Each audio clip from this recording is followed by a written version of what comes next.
Welcome to Luca and Miguel. Enjoy the video. In this video, I will explain how to make roll stickers. First, let's understand what roll stickers are and why they are so popular. Roll stickers are an excellent choice for businesses needing a high volume of labels, often thousands or even tens of thousands at a time. They are designed for quick, automated application, making your packaging process much more efficient. We will cover the essential steps to create your own professional roll stickers, from design to printing.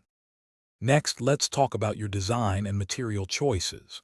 Your design should be created in high resolution, ideally 300 dots per inch or more, to ensure crisp, clear printing. When selecting materials, consider options like durable vinyl or BOP, which offer excellent resistance to water and wear.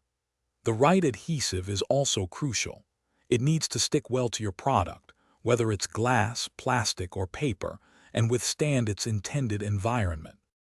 Now, let's move on to the printing process.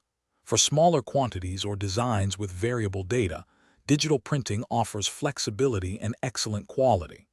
If you're producing tens of thousands or hundreds of thousands of stickers, flexographic printing becomes very cost-effective.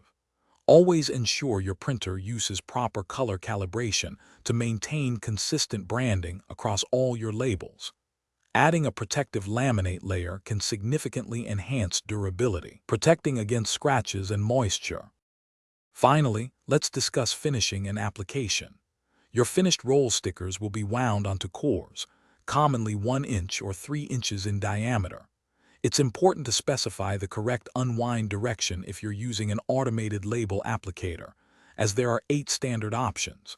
For best results, always apply your stickers to a clean, dry surface.